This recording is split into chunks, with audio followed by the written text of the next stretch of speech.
On parle toujours, Megillat Esther, de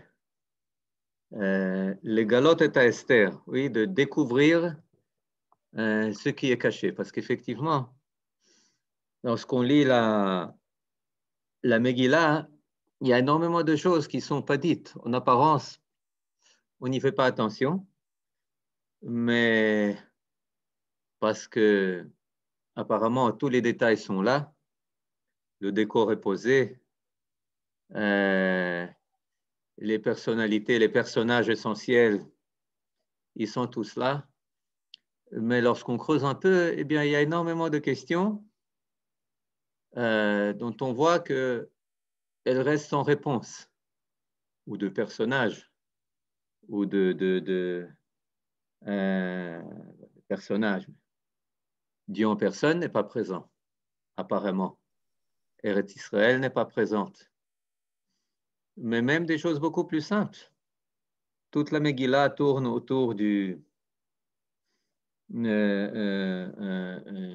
histoire qui commence avec Mordechai qui refuse de se prosterner. Mais pourquoi est-ce qu'il ne se prosterne pas? Cela ne nous est pas dit. Personne ne nous dit pourquoi Mordechai lo ichra velo ishtachave. Les Midrashim apportent une quantité de réponses à cette question. Mais je voudrais, avec votre permission, poser une question encore peut-être préalable. Quand est-ce que cela se passe? Quand est-ce que se déroule la Megillat Esther? Yamei Achashverosh. Oui, mais c'est quand? C'est à quelle époque? Les Perses, oui, mais l'Empire perse, il a duré des siècles. C'est au début, c'est à la fin, c'est au milieu. Pourquoi ne pas donner un cadre historique où insérer, où s'insère cette Megillah?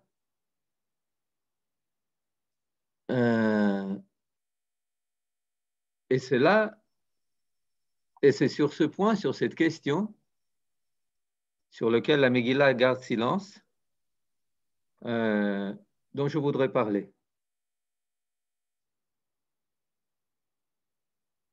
Le prophète Yirmiyahu, il dit que lorsque 70 ans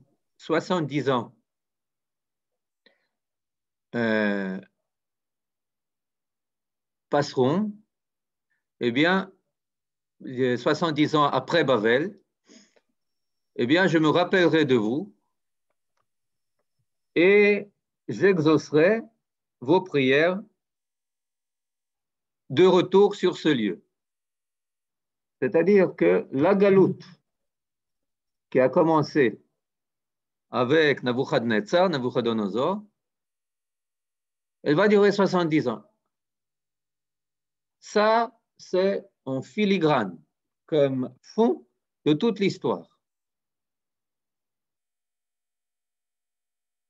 qui est posée. C'est-à-dire, on est en exil, mais tous sont au courant de la prophétie de Yirmiyahu, du retour qui doit avoir lieu 70 ans après l'exil. L'exil a eu lieu de Nabuchodonosor, après il y a eu les Mèdes, après Nabuchodonosor, il y a eu encore d'autres empereurs. Le dernier empereur de Babylone, c'était Belshazzar. Après Belshazzar, c'était Darius, le premier, Darius Hamadi, c'est-à-dire le Mède, de l'Empire Mède. Ensuite, c'était Koresh, qui est Cyrus, qui est le premier empereur perse. tous ces empires, Babylone, Med, Madaï, Bavel, Madaï, Paras, tous sont au courant de la prophétie de Yirmiyahu. À plus forte raison, les Juifs sont au courant de cette prophétie. Pourquoi est-ce que c'est si important? Parce que tout le monde attend la réalisation ou, pour certains, la non-réalisation de cette prophétie. Imaginez-vous qu'on vous dise l'Empire soviétique à l'époque, l'Empire américain aujourd'hui, il y a une prophétie qui dit qu'il va tenir jusqu'à telle ou telle année. Eh bien, naturellement, il y aura ceux qui vont redire, qui vont se frotter les mains, ils vont dire, oh, on compte, on est avec nos calendriers, et puis il y aura les autres qui vont dire, non, non, non, non, non, non, non, on va essayer de prouver que cette prophétie ne va pas se dérouler. Quoi qu'il en est, pour les uns et pour les autres, la prophétie dite par Yirmiyahu, eh bien, c'est quelque chose qui soit qui les guide, soit qui leur fait peur, mais qui sert de point de référence central. Yofi. Maintenant, on continue. On quitte le livre, on laisse dans le fond le livre de Yirmiyahu, et puis cette promesse que le retour du peuple juif va se faire 70 ans après l'exil de Babylone, et on ouvre le livre de Ezra et Néhémie. Comment est-ce que commence le livre de Ezra et Néhémie? Eh bien, ça commence avec le premier empereur perse, Cyrus, qui fait sa déclaration. Quelle est cette déclaration? La déclaration Atzarat Koresh, la déclaration de Koresh, où il s'adresse au peuple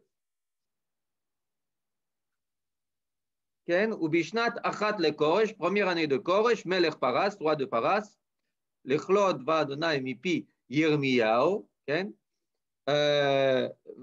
finissant les paroles de Dieu adressées à Yirmiyahu, et Ir Adonai et Ruach Koresh, Dieu a éveillé l'esprit de Cyrus, roi de Perse, Veyaver Kol Bechol Malchuto, Vegam Benirtav Lehemor. Et il a fait une déclaration transmise dans tout son royaume, Ko Amar Koresh Melech Paras, Kol Mamlachot Haaretz Natan li Adonai, toutes les terres, tous les pays du monde m'ont été donnés par Dieu.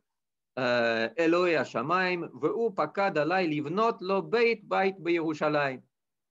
Et il m'a ordonné de lui construire un temple à Jérusalem, à Asher Yehuda, qui est en Judée, mi mikem mikol amo, mi bachem mikol amo, iye Eloav imo veyale Yerushalayim. Et donc là, qui d'entre vous, son peuple, ça, il dit ça s'adressant au peuple juif, que Dieu soit avec vous, montez à Jérusalem, qui se trouve en Judée, et construisez la maison de Dieu, Dieu d'Israël, ou à Elohim, à Yerushalayim, le Dieu qui se trouve à Jérusalem. C'est-à-dire, c'est quoi? C'est la déclaration de Koresh, première année du premier empereur de Perse. Qu'est-ce qui se passe? Dieu éveille son esprit. Visiblement, la fin du décompte des 70 années approche et le peuple, il envoie le peuple juif reconstruire, ni plus ni moins, reconstruire le temple à Jérusalem. Et ensuite, le livre raconte plus de 42 000 personnes, les familles citées nom par nom, reviennent à Jérusalem. reviennent à Jérusalem et commencent à construire le temple, construisent le misbéach, l'autel, commencent même à apporter des offrandes sur le autel. Et tout d'un coup, il y a des plaintes par les habitants par les habitants non juifs d'Eretz Israël, de Judée, qui sont adressés à Koresh contre les Juifs qui viennent reconstruire. Nous sommes accusés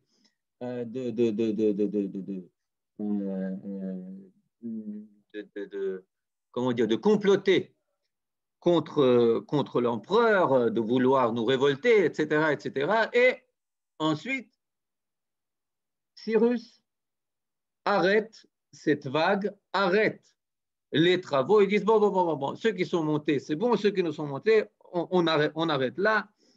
Il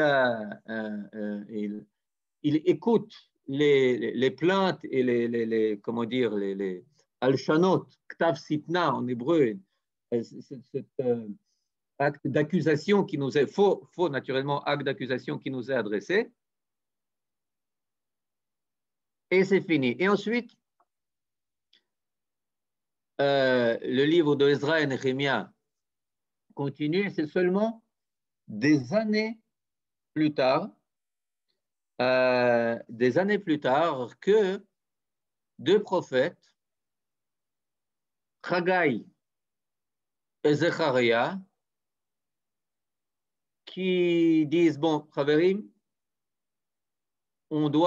qui se trouvent en Eretz Israël, ils disent, bon, on doit reprendre les travaux qui ont été arrêtés il y a tant et tant d'années par Cyrus. Et on doit commencer à reconstruire le temple.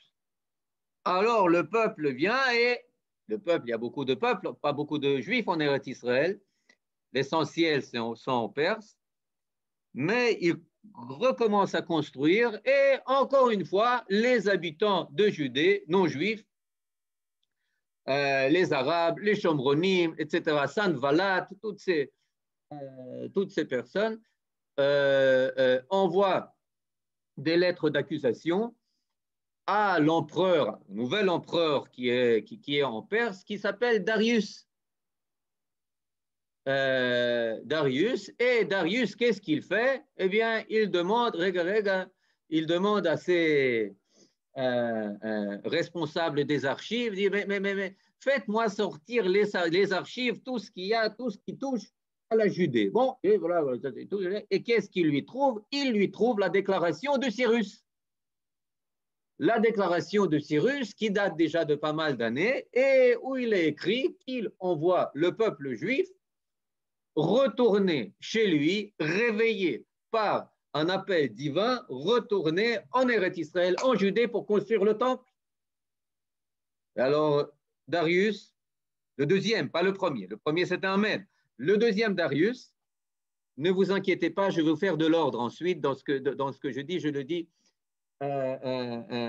délibérément de manière un peu pas claire. Oui, on peut se perdre dans le temps.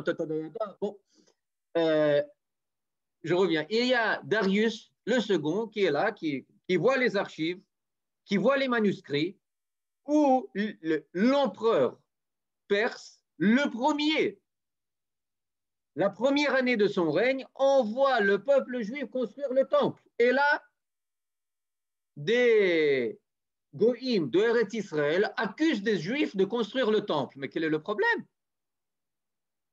Quel est le problème? Ça correspond exactement, mot à mot, à ce qu'ils ont été appelés à faire par Cyrus.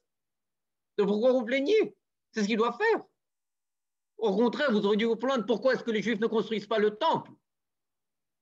Et alors, qu'est-ce que fait Darius, le second? Je veux bien sûr continuer à construire. Continuer à construire. Yofi. Top. Naturellement, j'ai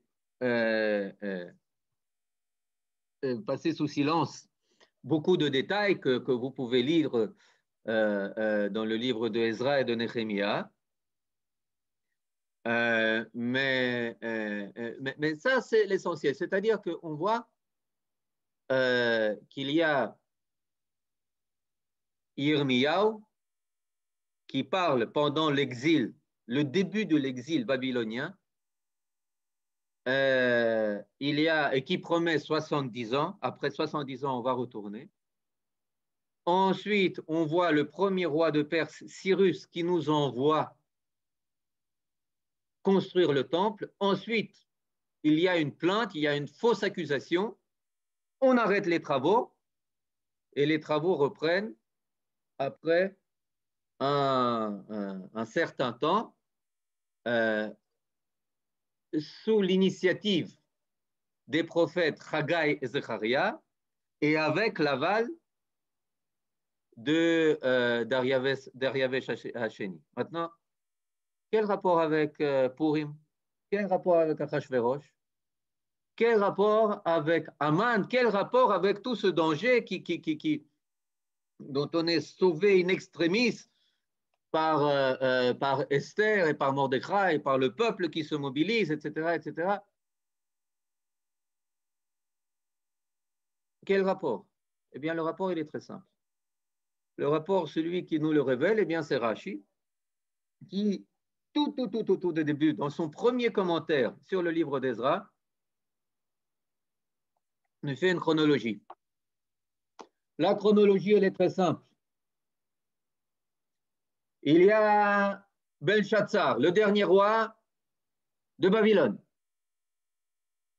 Il y a, après lui, il y a les Mèdes qui conquièrent Babylone. Parasumadaï, ce sont des empires qui sont très souvent présentés comme un, mais pour l'aisance du présentation, on va dire premier roi et seul roi des Mèdes, premier et dernier roi des Mèdes, c'est Dariavesh. Lequel? Dariavesh, le premier. Donc, ensuite, après les Mèdes, c'est immédiatement les Perses qui arrivent au pouvoir. Vient Cyrus. Et avec sa déclaration.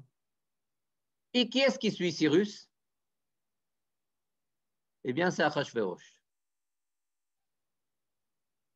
Après Cyrus vient Achashverosh.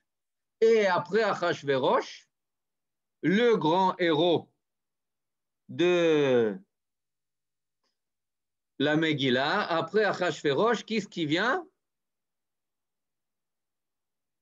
Dariavesh Hacheni, le fils d'Achashverosh et de Esther, Darius le second.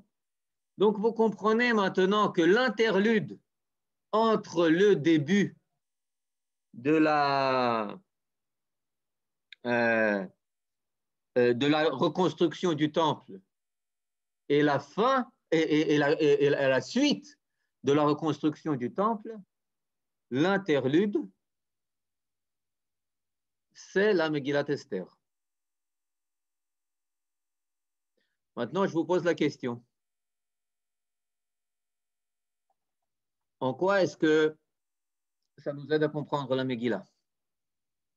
En quoi est-ce que le fait de savoir qu'en fait, l'histoire de la Megillah se passe alors que le retour du peuple juif sur sa terre est amorcé, nous aide à comprendre la Megillah. En quoi est-ce que, je vais juste fermer un peu la porte.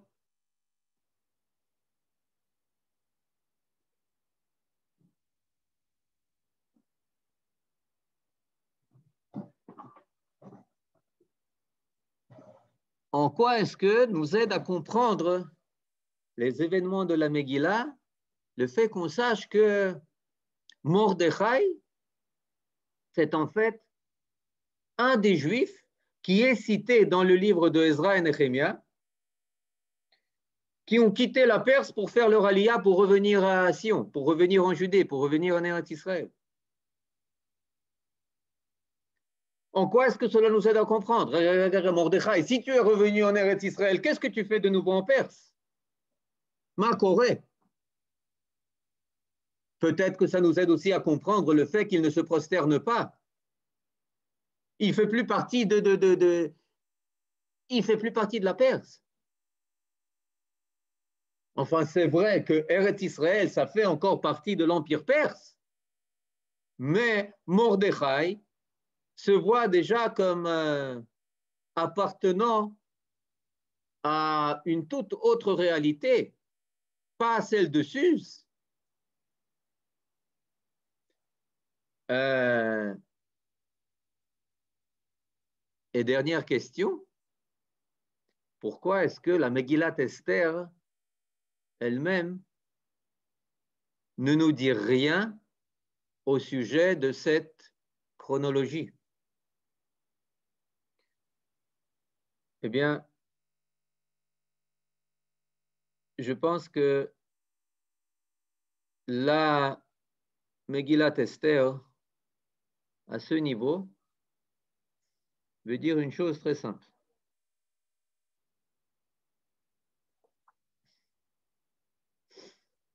Qui est resté en Perse?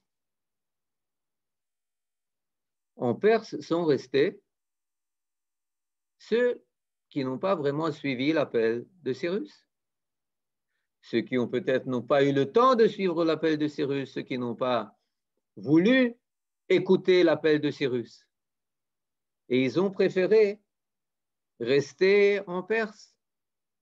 Et en Perse, ils participent au festin de Achashverosh, et ils participent au festin qui dure 180 jours, le premier, et ensuite ils participent au festin plus restreint,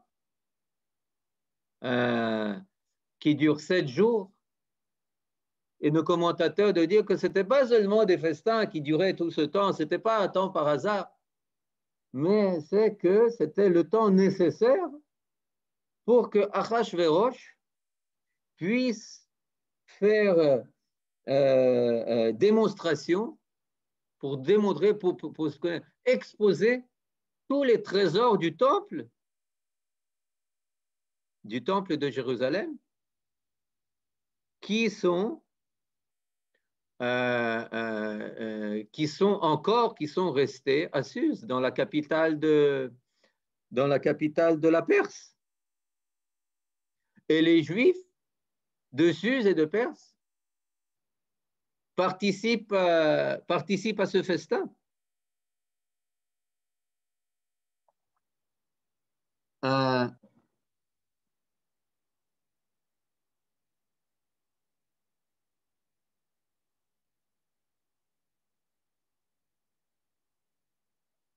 Et pourquoi est-ce qu'il organise ce festin?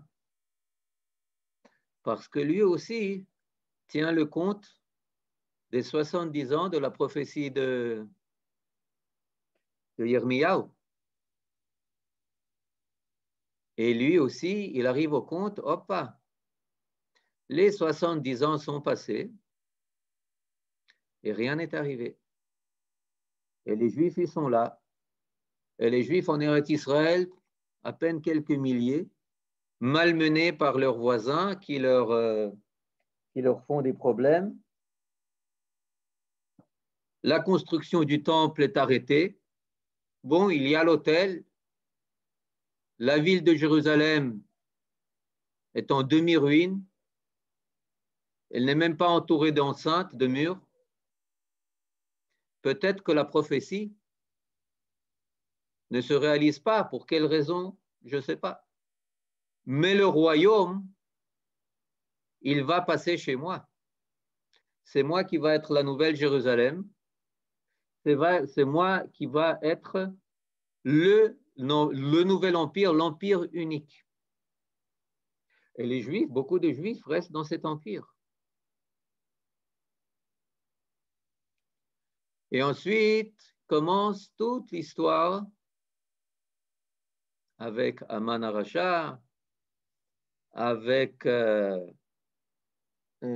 sa volonté d'anéantir le peuple juif. Il faut savoir, ça c'est bon, je le dis entre parenthèses, mais le Rav Yitzhak Hutner, le Rav Pachad Yitzhak, il met l'accent sur un point très intéressant. C'est que c'est la première fois qu'il y a union entre les descendants de Amalek et les empires, et les Malchouyot, comme on l'appelle. Oui, il dit que le peuple juif, bon, il a deux grandes forces qui s'opposent à lui, mais qui sont d'un ordre tout à fait différent. Il y a les Malchouyot, qui ne veulent pas anéantir le peuple juif, mais qui veulent le rendre dépendant, soit esclave comme en Égypte, soit mettre le peuple juif à son service, au service de l'Empire. Que ce soit à Babel, où Nabuchodonosor exile tous les enfants les plus doués du peuple d'Israël, mais enfin, ou que ce soit ensuite en Perse aussi, ou ailleurs, c'est-à-dire les empires cherchent à dominer, mais pas à exterminer le peuple juif. Et puis il y a Amalek. Amalek, c'est un ennemi d'un autre ordre qui, lui, ne veut pas dominer le peuple juif, il veut l'exterminer. Et c'est pour ça que, généralement, tant qu'on est chez les empires, eh bien, Amalek ne survient pas. Pourquoi est-ce qu'il n'apparaît pas? Parce qu'il aura offert à l'empire. L'empire, peu importe. L'Égypte lui dira, mais qu'est-ce que tu touches à mes esclaves? Tu veux causer du mal à mon économie? Non. Tu veux me chambouler tout mon régime qui est basé sur les Juifs que je domine? Alors, naturellement que Amalek ne peut pas attaquer les Juifs tant qu'on est sous un empire. Il l'attaque en route. Quand on est sorti d'Égypte et on n'est pas encore arrivé en Eretz Israël, en route. Mais là, pour la première fois, regardez ce qui se passe. Pour la première fois, dit Pachad Yitzhak, le Rav Yitzhak Hutner, il y a entente entre Amalek et les empires. Et ce n'est pas seulement entente, mais c'est le roi, l'empereur en personne, Achashverosh, qui prend Haman, à Agagi, descendant d'Amalek, et qui le nomme son premier ministre. Et qui lui laisse libre cours pour mener la politique qu'il veut, jusqu'à l'extermination du peuple juif. C'est-à-dire, on voit que pour la première fois, pour le reformuler dans le terme du 20e, 21e siècle, l'antisémitisme devient une idéologie, l'idéologie de l'État, un antisémitisme étatique, un antisémitisme qui est ancré dans les, comment dire, qui est enseigné et qui est pratiqué et mis en œuvre par le pouvoir. Et pas seulement un antisémitisme quelconque, mais un antisémitisme exterminateur. C'est la première fois que de l'histoire, il y avait de l'antisémitisme en Égypte, naturellement, il y avait, etc. Mais c'était quelque chose pour dominer les Juifs. Idem en Yavan, etc., Rome, ce qui va advenir. Et c'est donc là que survient tout d'un coup cette alliance entre Amalek l'exterminateur et Achashverosh le dominateur, entre l'Empire qui est là pour gouverner et Amalek qui est là pour exterminer. Mais une chose n'a pas changé. C'est que quand est-ce que cela se passe? Cela se passe dans l'intervalle. Dans quel intervalle? Dans l'intervalle où le peuple d'Israël s'est mis en route. Le peuple d'Israël s'est mis en route. Il n'est pas venu avant Cyrus et il n'est pas venu après Dariavesh Hacheni. Il est venu dans l'intervalle où il y a eu un stop à la Géoula et où les Juifs n'ont pas pris sur eux, une minorité sont partis, mais la majorité sont restés à Suzé, et c'est là qu'arrive Amalek. Et c'est là qu'arrive Aman.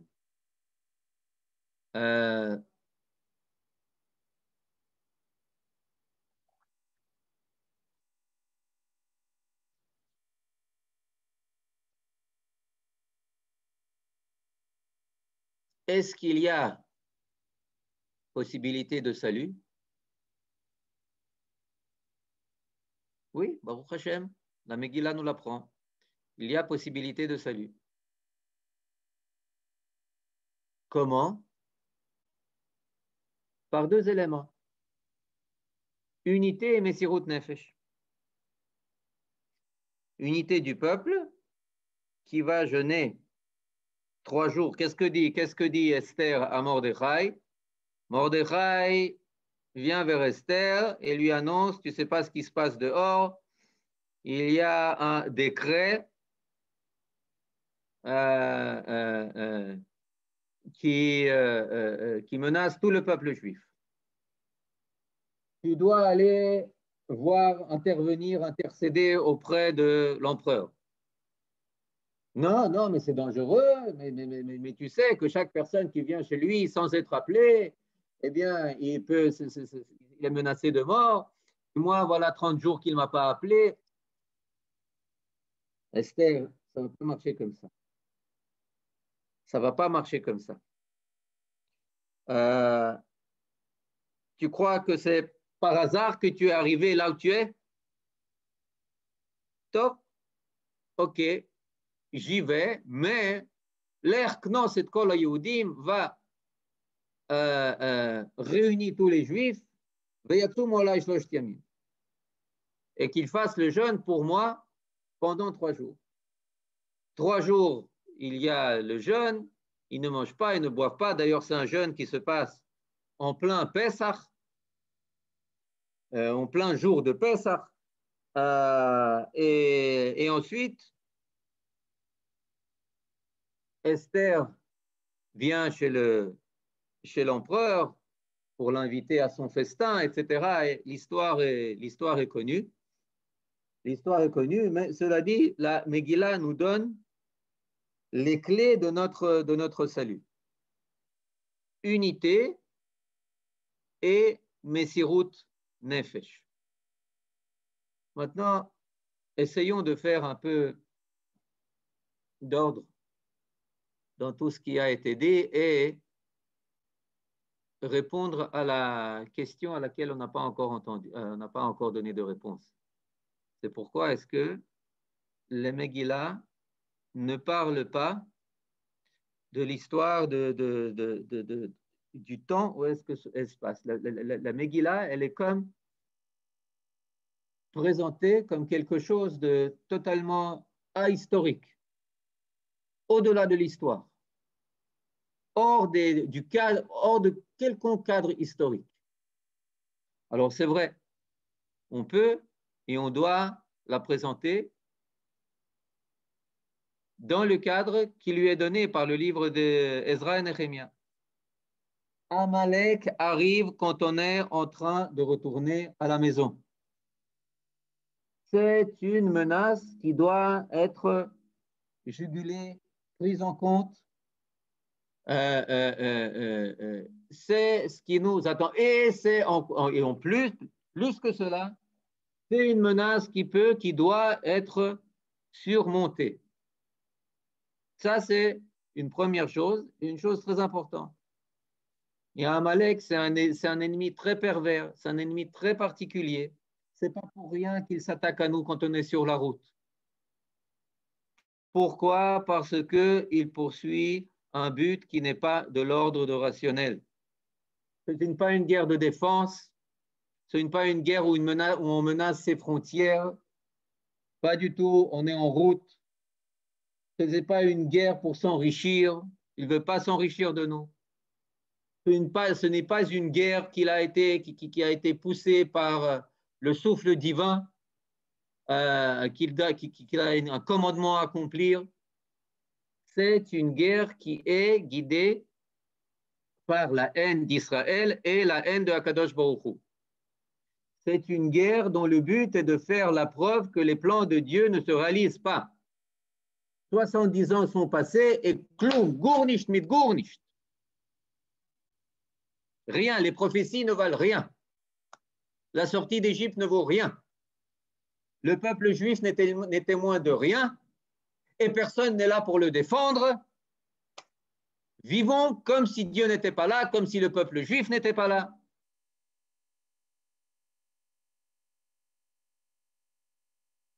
Amalek nous attaque quand on est sur la route de la Géoula, quand on est sur la route pour porter le témoignage véritable que Akadosh Baruch Hu, il est là. Et c'est pour ça que Haman s'attaque à nous dans l'interlude, dans la, comment dire, quand quand on a des doutes sur monter ou pas monter, Géoula ou non le Géoula. Il y en a qui sont montés et puis il y en a d'autres on construit ou on ne construit pas. L'hôtel, il est là, mais les murs, ils ne sont pas là. Enfin, on est à mi-chemin. Pas au niveau géographique, mais au niveau historique, au niveau ontologique, on est en pleine Géoula. Et il s'attaque à nous. Mais alors, si c'est comme ça, regarde, quelqu'un a dit quelque chose.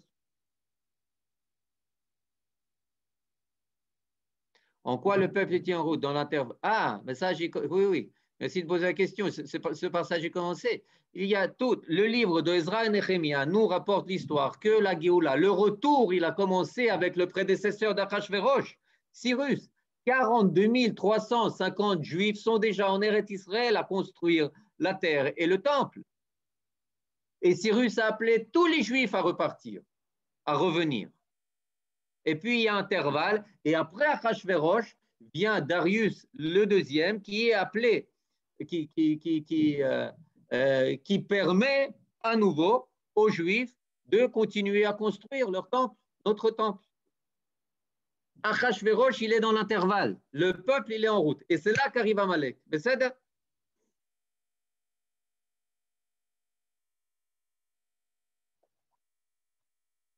Mais alors, si c'est si clair, alors pourquoi ne pas dire Iné, la Megillah, elle se passe en ce temps, à ce temps précis. Pourquoi ne pas le dire? Regarde, encore des questions. Mais Aman s'attaque à ceux des Juifs. Nachon? Oui, absolument. Absolument. Et à qui s'attaque Amalek lorsqu'on est, lorsqu'on est en Égypte, lorsqu'on est en route après être sorti d'Égypte? Tous ceux qui sont affaiblis durant la route. Et puis les Midrashim disent Nifletu mitoch ha'anan, qui ont été jetés hors du nuage de grandeur, de la gloire de l'Éternel dans lequel on marchait sur notre route dans le désert. Là aussi, on voit, vous comprenez, ce qu'on voit dans le début de la Megillah, c'est entre les lignes, une très grande faiblesse du peuple juif. Très grande faiblesse du peuple juif. Il se laisse aller. Il se laisse complètement aller. Il s'assimile. Il adopte les mœurs et les coutumes perses. Il se laisse bercer par la richesse perse, etc., etc. Il n'y a que 42 350 qui montent en Eretz Israël. Avec Zerubbabel. Avec Mordechai aussi, comme on l'a appris. Vous comprenez? Et c'est seulement après que Mordechai, qui refuse de se prosterner, le peuple est forcé de se réveiller. Le peuple est forcé de se prendre en main. Mais regarde, Mordechai, tu nous mets en danger. Pourquoi tu ne te prosternes pas? À cause de toi, il y a toutes ces histoires d'Aman. Oui, à cause de toi, pas à cause de toi, peu importe. Aman, il est là avec son décret. Donc, il faut faire quelque chose. Il faut se mobiliser. On ne peut plus se laisser. Ça ne va pas. Montrer notre, comment dire, montrer patte blanche et montrer notre citoyenneté perse et les services rendus à la patrie et compagnie, etc. Ça ne marche plus. Ça n'aide plus en rien. Services rendus à partir avec toutes les médailles de la Première Guerre mondiale, de la ci, de la ça, peu importe. Ça ne marche plus. Il y a un monde où il faut faire quelque chose. Esther fait quelque chose, ok, mais vous aussi, le peuple, faites quelque chose, mobilisez-vous, ok. Il faut se mobiliser, chacun à sa façon, chacun de son côté. Vous comprenez? Effectivement, Aman s'attaque aux Juifs faibles, aux Juifs qui ont des doutes quant à la Géola, quant à leur identité. C'est pour ça qu'il s'attaque. C'est pour ça qu'il s'attaque aussi. Réponse, se mobiliser, prendre les armes à la main, être prêt à faire don de soi et s'unir. Mais je reviens à ma question. Pourquoi ne pas dire Yofi, oui, Bémé Achashverosh, ou Achashverosh, Amolech, Miod, Uveat Kush, ou Amolech, Achrei Koresh, Velifne, Daryavesh Hasheni. Pourquoi ne pas dire ça? Voilà, il sait comment dire. Il a régné en cette année précise et ne pas le laisser comme un cas historique, que vous avez de la peine à placer sur l'arbre chronologique. Pourquoi faire comme ça? Bien, je voudrais donner quelques réponses. Une des réponses, elle est donnée par le Rambam. Il dit que la Megillat Esther, elle ne va pas être oubliée, elle ne va jamais être oubliée, mais elle va rester actuelle tout le temps, comme les 5 livres du Chumash. Et alors que tous les autres livres vont être caducs, elle va rester toujours être d'actualité. De là, on apprend que, visiblement, il y a une grande pertinence de la Megillat Esther pour l'éternité. Et pour l'éternité,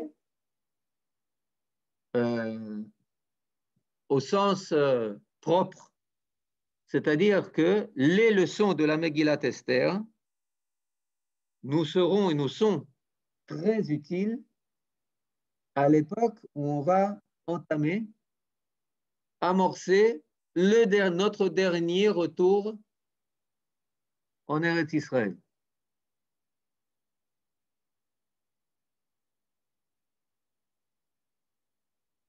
Pourquoi? Qu'est-ce qui va être semblable? Eh bien, tout d'abord, les ennemis. Nos ennemis, tant au niveau des Malchouyot qu'au niveau de Aman Aracha, ils seront là. Au niveau de la menace et dans le cas du XXe siècle, pas seulement de la menace, d'extermination d'un peuple qui s'était déjà mis en route. En 1940, il y avait un demi-million de Juifs en Eretz Israël. À Jérusalem, il y avait presque 100 000 Juifs. Au niveau de l'indifférence des peuples, on extermine les Juifs, ni vu ni connu. Je ne sais pas ce qui se passe. Je garde mes yeux, mes oreilles fermés. C'est une question très qui va de soi, mais attends, mais Achashverosh, comment tu fais pour signer ce chose? Tu ne te rends pas compte? Exterminer un peuple comme ça, sans coup férir, sans que ça te fasse rien, et personne, il n'y a pas de manifestation dans la rue, il n'y a que les Juifs qui sont là à porter le deuil, mais tous les autres, rien, aucun appel. Ça ne vous rappelle pas l'atmosphère de la première moitié du XXe siècle? Et puis, on peut continuer, naturellement. On peut continuer dans les comparaisons, mais il y a encore une autre chose. C'est que cette Megillah, elle est d'actualité, pas seulement pour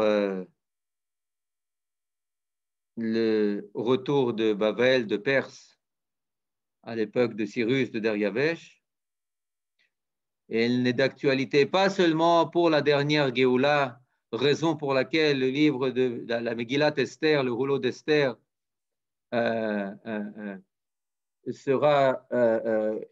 continuera d'être d'utilité et sera conservé, contrairement à tous les autres livres, à éternité. Mais la Megillat Esther, elle est d'actualité pour tout le temps d'exil. Elle prouve une chose, qu'alors que tous les peuples, après 1, 2, 3 générations d'exil, ils sont complètement assimilés, le peuple juif, non.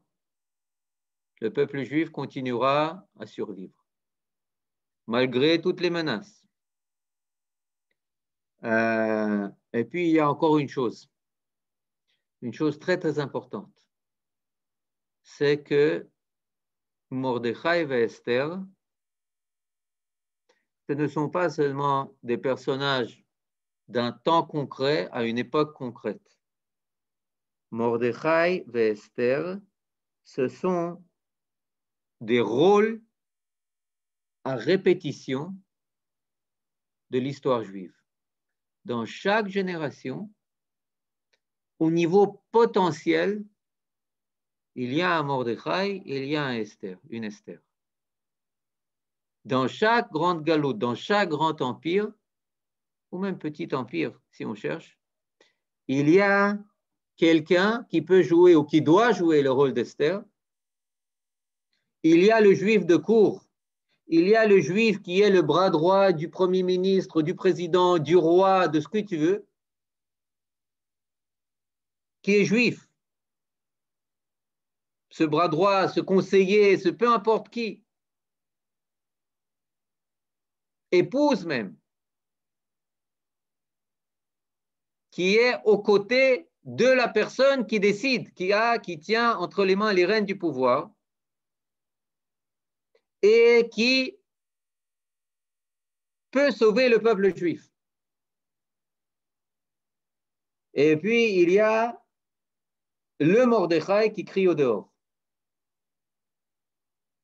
Il y a le Mordechai qui fait du bruit, qui réveille, qui incite, qui ne nous laisse pas nous endormir et être et faire comme si le danger n'était pas là.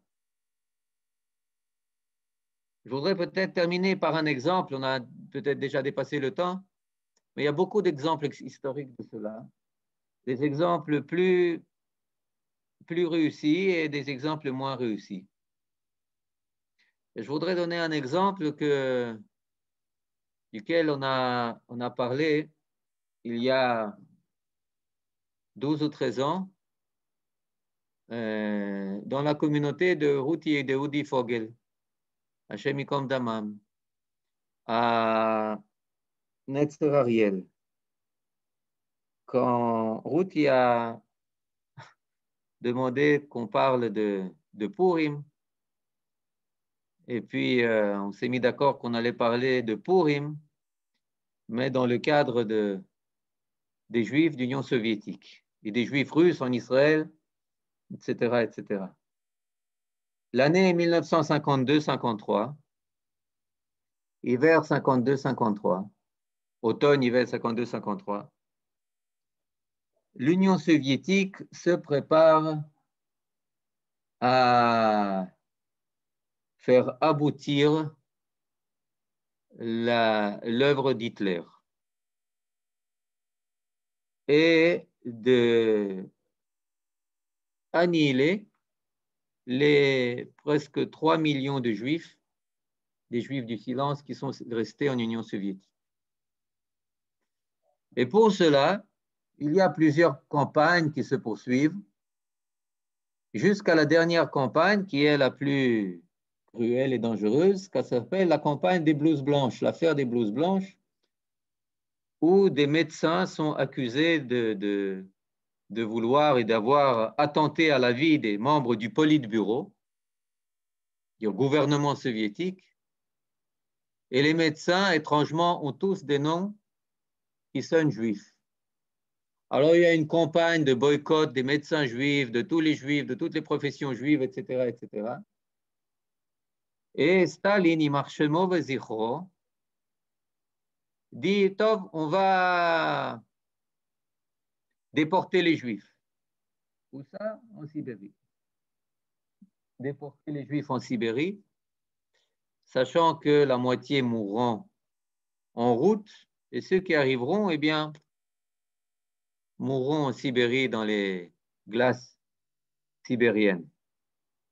Mais pour faire aboutir ce programme, il a besoin de légitimité. Alors il en appelle aux Juifs très connus d'Union soviétique pour qu'ils signent un appel condamnant condamnant l'attentat contre la tentative d'attentat contre les membres du Politburo et puis justifiant véritablement la déportation des Juifs. Il y a énormément de Juifs qui signent, des Juifs très célèbres, je ne veux pas dire leur nom, mais des Juifs qui sont, je ne sais pas, des comiques, des comédiens, des scientifiques, etc. Et puis il y a un Juif très, très, très assimilé, qui est le plus proche de Staline, qui est un écrivain des plus célèbres, un juif communiste jusqu'à la moelle épinière, antisioniste, etc., etc. Et on lui demande de signer. On lui demande de signer et lui, il s'appelle Ilya Ehrenburg. Ilya Ehrenburg, c'était l'un des plus grands écrivains des années 30, 40, 50. Il est juif, Ehrenburg. Et lui, qui est si proche de la cour, si proche de Staline, il décide presque de se suicider. Qu'est-ce qu'il fait? Il écrit à Staline, non, je ne signerai pas.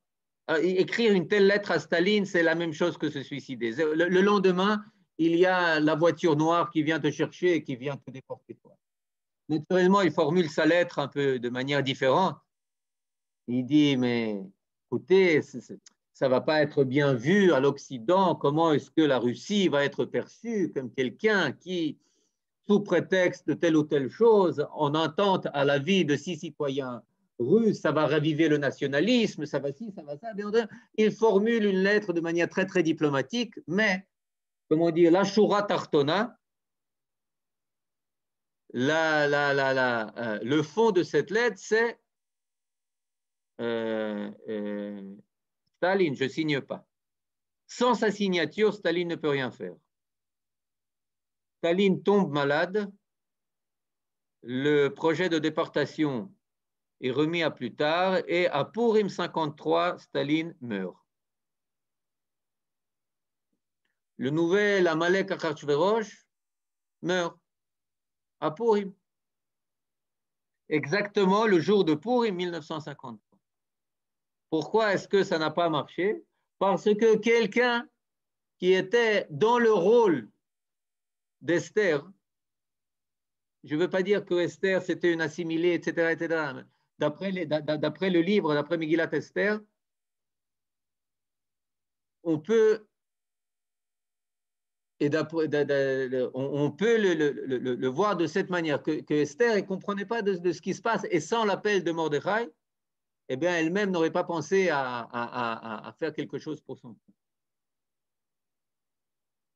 Et donc là, vous voyez cette personne, Ilya Ehrenburg, qui, tout d'un coup, éveillé par on ne sait quoi, se dit, non, là, Atkan. Là, on ne peut plus acquiescer, on ne peut plus être d'accord avec Staline. Je dois me mobiliser, mais risquer ma vie, risquer sa vie. Comment expliquer qu'un juif complètement assimilé, visiblement n'était pas complètement assimilé, risque sa vie pour son peuple? C'est une bonne question. Mais cela veut dire que ces personnages, ils sont hors du temps parce qu'ils appartiennent à chaque génération. À chaque génération, on nous dit, la Megillah nous dit, Ata yachol liot Mordechai, Ata yachol liot Esther. Tu peux être Mordechai, tu peux être Esther. Et c'est pour ça que la Megillah, elle appartient à l'Empire perse, elle appartient au Ketz Hayamim, à Charit Hayamim, à l'époque de la Géoula. Elle appartient à chaque génération de l'époque de la Galoute, en nous disant que à chaque fois, Chaverim, voici les clés de votre salut ou de votre délivrance. Les clés, ils sont entre vos mains. Mordechai, c'est toi. Esther, c'est toi. N'oubliez pas de jouer votre rôle à 100%. Zéro. Purim Sameach, Besorot Tovot. Merci beaucoup, Eliezer. C'était magnifique. Toda Rabba. Kol Tov. Purim Sameach. Purim Sameach.